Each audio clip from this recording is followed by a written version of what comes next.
নমস্কার, শুভ সকাল। কেমন আছেন সবাই? আশা করছি সকলেই খুবই ভালো আছেন, আর আমিও খুবই ভালো আছি। তো আবারও একটি নতুন ভিডিওতে আপনাদের সকলকেই স্বাগত জানাই। তো সকাল সকাল উঠে পড়েছি, উঠেই ঘরের কিছু কাজ সেরেই চলে এলাম রান্নার কাছে। এখন সময় 7টা, আর আমি বসিয়ে দিয়েছি রান্না। আজকে রান্নায় আছে মাছ দিয়ে আলুর ডাল, আর আছে ডালের বড়া। কারণ আজকে রান্নাটা একটু তাড়াতাড়ি করতে হচ্ছে, তার কারণ আপনাদের দাদাভাই একটু কলকাতায় গিয়েছিল।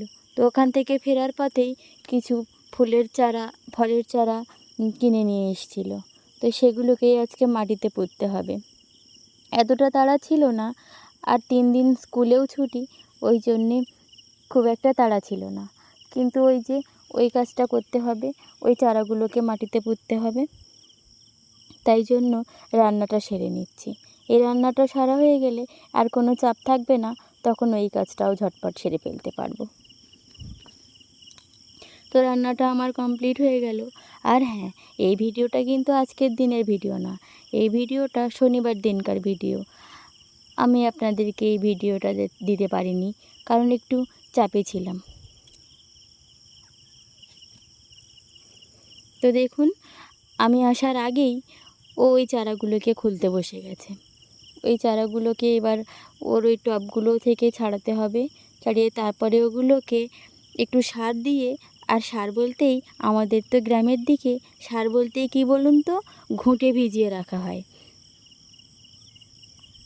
গরুর গোবর দিয়ে আমরা ঘুঁটে বানাই, আর সেই ঘুঁটেটাকেই জলে সারা রাত ভিজিয়ে রাখতে হয়।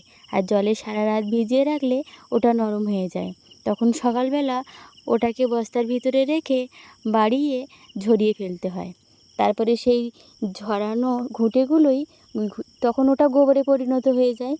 আর ওটাকে তখন মাটির সঙ্গে দিয়ে চারাটাকে পুঁতলে তখন ওই চারাটার চেহারাও ভালো হয়, আর চারাটা খুব সতেজ থাকে।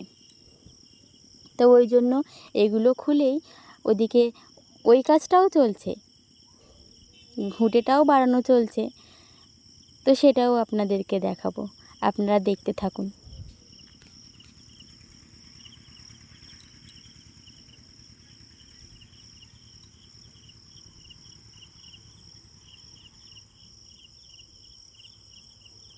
আসলে আমাদের গ্রামের দিকে এটাই হয়। ওই যে বাজার থেকে কেনা সার আর এই বাড়ির প্রাকৃতিক দিক দিয়ে যে সারটা তৈরি হয় প্রকৃতিগতভাবে, ওই সারটা দিলেই আরও ভালো। এখানে চারা গাছ বলো কি সবজি বলো, সব কিছুই একটু ভালোই হয়। আর আগেকার দিনের লোক থাকলে কি বলুন তো, আমাদের দাদু দিদা, এনারা তো আগেরকার দিনের, তো ওনাদের থেকেই এগুলো আমাদের শিখতে হয়। তো এখানে এই চারার মধ্যে আছে, এই যে ওর হাতে আছে এখন এই 2টি পাতাবাহার, আর আছে 4 রকমের জবা ফুল, আর আছে লেবুর চারা। তো এই যে দেখুন, ও এই মাটিতে কিন্তু গোবর মিশিয়ে নিয়েছে।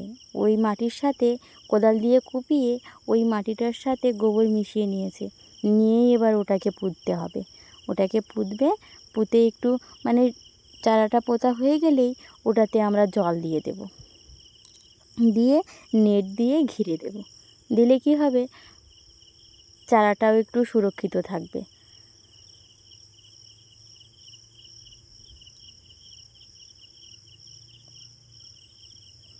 আর আজকে ছেলেটার ঝামেলাও নিতে হচ্ছে না, ও চলে গেছে ওর দাদু দিদুনের কাছে। ও ওখানেই থাকবে, ওকে আবার বিকালবেলা গিয়ে নিয়ে আসতে হবে। এই যে দেখুন, আমাদের এই ঘাটের 2 পাশে 2টো চারা লাগাবে। একটা তো লাগানো হয়ে গেছে, আর একটার জন্য ওই মাটি খুঁড়ছে, করে এবার ওইখানটায় ওটা লাগাবে। এই 2 পাশে 2টো জবার চারা দেওয়া হবে, আর অন্য চারাগুলি অন্য অন্য জায়গা দিয়ে পোঁতা হবে। এই যে আমিও লেগে পড়েছি কাজে, আমিও একটু যাব চারা লাগাতে। আমিও ওকে বললাম যে আমিও তোমার সঙ্গে এই চারাগুলো পুঁতবো। তো ওই জন্য আমিও চলে গেলাম। আর এই যে দাদুকে দেখছেন, দাদু কিন্তু এই ঘুঁটেটাকে বাড়িয়ে নিল, ঘুঁটেটাকে বাড়িয়ে একদম গোবরে পরিণত করে দিল, ঝুরঝুরে গোবর। শুকনো গোবর যেটাকে বলে। তো বাড়িতে আগেকার দিনের লোক থাকলে আমাদেরও একটু সুবিধা, আপনাদেরও সুবিধা, কারণ যাদের যাদের বাড়িতে এই আগেকার দিনের লোকজন আছে তারা কিন্তু খুব ভালোই সব কিছু জানে বোঝে, তো তাদের কাছ থেকেও আমাদের অনেক কিছু শেখার থাকে।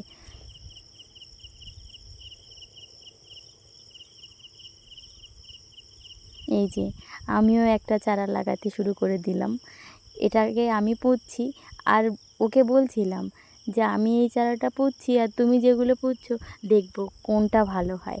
আর আমাদের দাদু বলে যে সবাই একটা একটা করে লাগা, সবাই একটা একটা করে লাগালে কি হবে, দাদুও বুঝতে পারবে যে কার হাতের চারাটি ভালো হচ্ছে।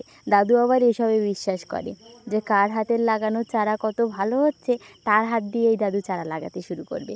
ওই জন্য আমিও শুরু করে দিলাম।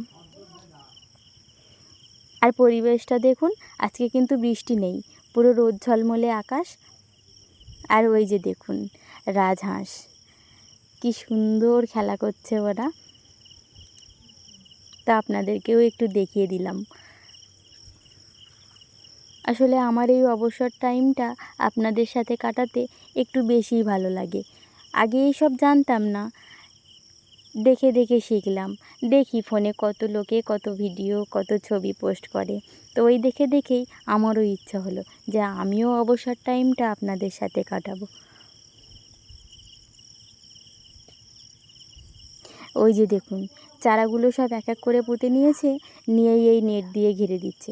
আর নেট দিয়ে ঘিরে দিলে কি হবে, এই চারাগুলো সুরক্ষিত থাকবে।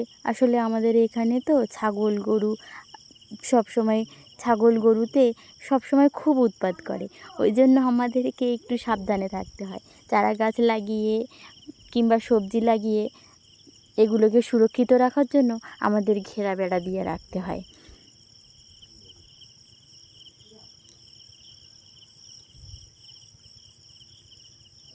আর গ্রামের দিকে বুঝতেই পারছেন, আমরা সব সময় একটু চারা গাছ লাগানো, চারা গাছটা তো সবাই লাগায়, ফুলের চারা ফলের চারা এটা তো সবাই ভালোবাসে। আর আমরা একটু সবজি চাষ করতে ভালোবাসি, তো আমাদের বাজার থেকে কিনতে হয় না, আমাদের বাড়িতেই সব রকমের সবজি হয়, আমরা লাগাই। এই যে দেখুন এই যে বেগুন গাছগুলো, এগুলো কিন্তু অনেক আগের বেগুন গাছ। এই যে বৃষ্টি পেলো, আর এই বৃষ্টি পেয়েই গাছগুলো খুব সতেজ হয়ে উঠেছে। আগে কিন্তু এর পাতা টাতা ছিল না, পাতাগুলো সব ঝরে গেছিলো। তো এই বৃষ্টিটা পাওয়ার পরে এর পাতা হয়েছে, এ একটু সতেজ হয়েছে আর ভালোই বেগুন দিচ্ছে। তো এই গাছগুলোর ভিতরেও একটা চারা লাগিয়ে দিলাম, গাছগুলো যখন থাকবে না এই চারাটা থেকে যাবে। তার মধ্যে আবার আমার অবস্থা দেখুন, ওকে রেখেই আমি আবার একটু আম খেয়ে নিচ্ছি। এটাও আমাদের বাড়ির আম, খেতে খুব মিষ্টি আর আমটা খুব সুন্দর। আর এই যে দেখুন এটা কিসের চারা আমি ঠিক বলতে পারবো না, কিন্তু এই যে চারাটা দেখছেন এটা হলো পাতাবাহার। এটাকে আমি জানি চিনি, কিন্তু আর যে ফুলগুলো আছে ওই জবা গাছগুলো বাদ দিয়ে বাকি গাছগুলো আমি চিনি না। তো আজকের এই ভিডিওটা আপনাদের কেমন লাগলো আমাকে একটু কমেন্ট করে জানাবেন, আর ভালো লাগলে লাইক করবেন। আপনারা সবাই ভালো থাকবেন।